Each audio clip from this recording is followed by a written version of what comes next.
Hello friends, science and technology इस subject में हम देख रहे हैं चैप्टर करंट इलेक्ट्रिसिटी। ये हमारा आज का पार्ट 6 है, मतलब ये लास्ट पार्ट है ये चैप्टर का। तो ये पार्ट में आज हम देखने वाले हैं parallel resistance circuit. Second point है important points of parallel resistance circuit, और एक छोटा सा एग्जाम्पल भी देखने वाले हैं। तो चलो शुरू करते हैं।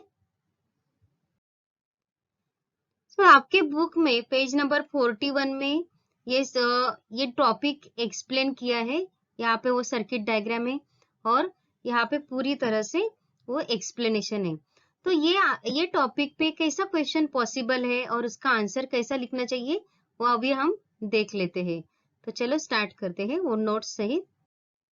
तो क्वेश्चन है, find the expression for resistors connected in parallel.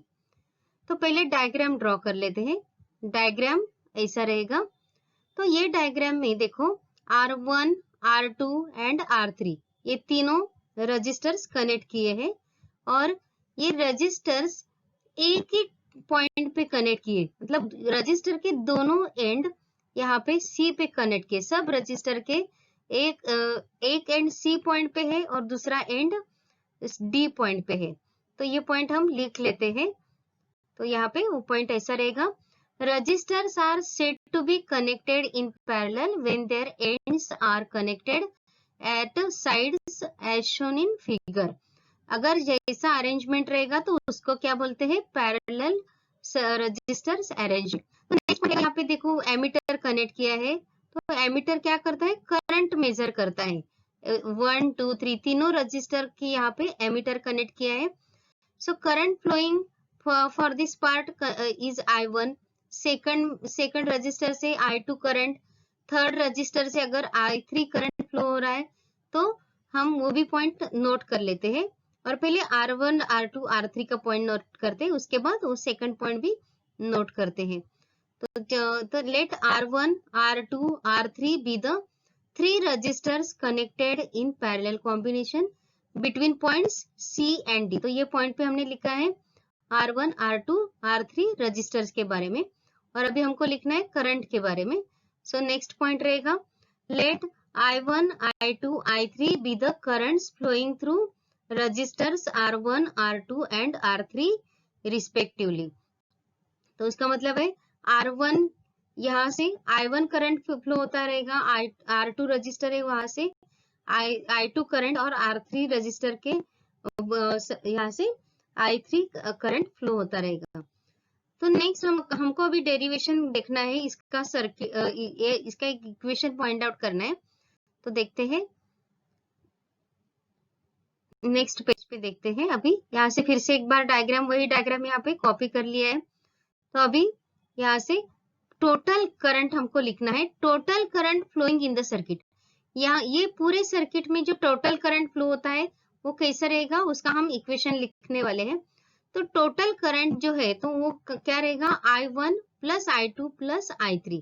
यहाँ पे जो करंट डिवाइड हुआ है उसका एडिशन करके जो करंट आएगा वो क्या रहेगा, टोटल करंट रहेगा। तो वो हम यहाँ पे नोट कर लेते हैं, I is equal to I1 plus I2 plus I3।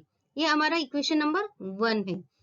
तो नेक्स्ट है, अगर हम ओहम्स लॉ यूज करते हैं और ओहम्स लॉ यूज करके यहाँ पे हर वायर के यहाँ पे, मतलब हर रजिस्टर के इधर अगर हम सेपरेटली करंट का इक्वेशन लिखते हैं तो इक्वेशन कैसे रहेगा, देखो यहाँ पे, let RP be the effective resistance between point C and D, and according to Ohm's law I is equal to V upon RP. Similarly I1 is equal to V upon R1, I2 is equal to V upon R2 and I3 is equal to V upon R3। मतलब हर current के लिए हमने Ohm's law का use करके equation लिख के रखा है, V upon R1, V upon R2, V upon। अभी ये चार इक्वेशन हमको मिले हैं, और I का इक्वेशन, I1 का इक्वेशन, I2 का इक्वेशन एंड I3 का इक्वेशन। ये चारों इक्वेशन हम इक्वेशन नंबर 1 में सब्स्टिट्यूट करते हैं। तो सब्स्टिट्यूट करने के बाद इक्वेशन कैसा रहेगा, देखो यहाँ पे V upon RP is equal to V upon R1 plus V upon R2 plus V upon R3। यहाँ पे इक्वेशन में देखो V कॉमन है, तो इसके लिए वहां पे निकाल लिया है, तो इक्वेशन बनेगा 1 upon RP 1 upon R1 plus 1 upon R2 plus 1 upon R3। यहाँ पे 3 रजिस्टर है, इसके लिए इक्वेशन हमारा पैरेलल का ऐसा इक्वेशन मिला है। अगर n रजिस्टर्स कनेक्ट किए तो कैसे इक्वेशन रहेगा, तो यहाँ पे इक्वेशन रहेगा 1 upon RP is equal to 1 upon R1 plus 1 upon R2 plus up to 1 upon Rn। तो ये हमारा इक्वेशन फाइनल इक्वेशन रहेगा। तो ये इक्वेशन का यूज करके आपको एग्जाम्पल सॉल्व करने हैं पैरेलल रेजिस्टेंस के लिए। ओके, आई होप आप लोगों को ये समझ में आ गया रहेगा। ये टॉपिक बहुत ही सिंपल है, थोड़ा सा स्टेप्स दिख रहा है लेकिन बहुत ही सिंपल है। तो यहाँ पे इसके ऊपर जो पॉइंट्स है तो हम अभी नोट कर लेते हैं सब पॉइंट्स।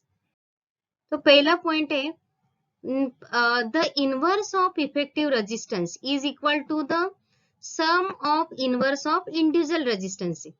तो अभी जो हमने इक्वेशन लिखा है 1 अपॉन RP मतलब effective resistance, inverse of effective resistance equal to sum of inverse मतलब क्या लिखा है हमने 1 upon R1 plus 1 upon R2 plus 1 upon R3। तो वही इक्वेशन का ये स्टेटमेंट है। सेकंड पॉइंट है the current flowing through an individual resistor is proportional to inverse of resistance.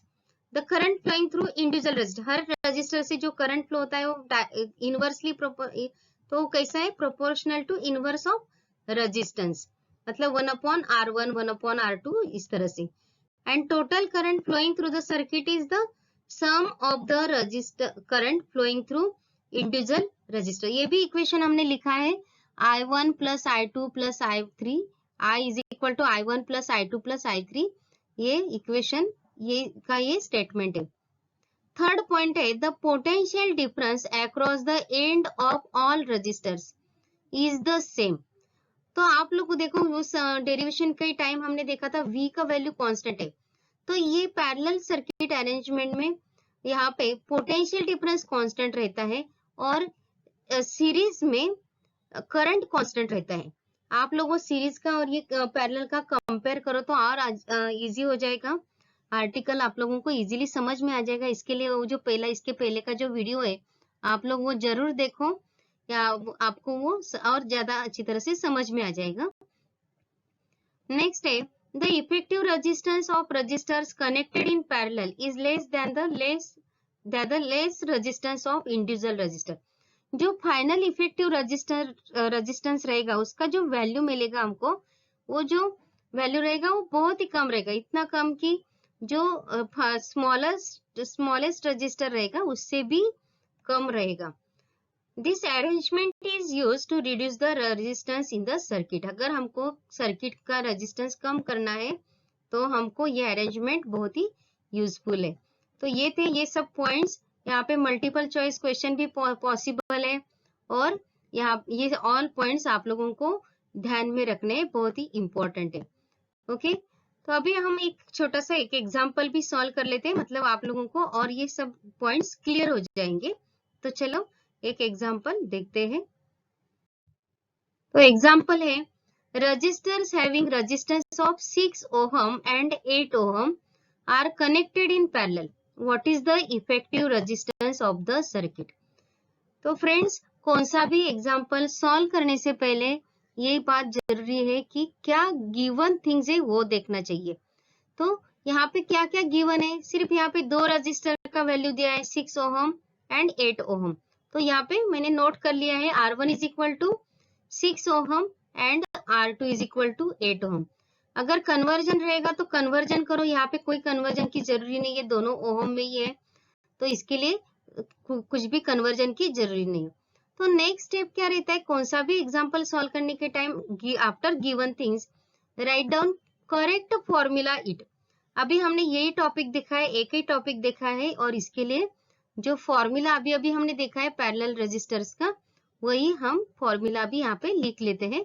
तो फॉर्मूला है 1 upon RP is equal to 1 upon R1 plus 1 upon R2। तो अभी क्या करना है, थर्ड स्टेप जो है वो है substitution.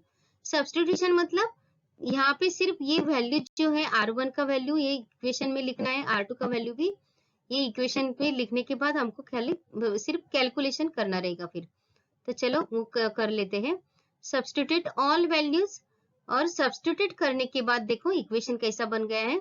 1/RP is equal to 1/6 plus 1/8 is equal to 6 plus 8, ये यहाँ पे क्रॉस मल्टीप्लीकेशन रहेगा। 6 प्लस 8/6 इंटू 8, तो यहाँ पे मिल गया हमको 14/48। तो ये है 1/RP। 1/RP is equal to 14 plus 8, 14/48। लेकिन हमको क्या फाइंड आउट करना है? इफेक्टिव रेजिस्टेंस मतलब आरपी का वैल्यू फाइंड आउट करना है।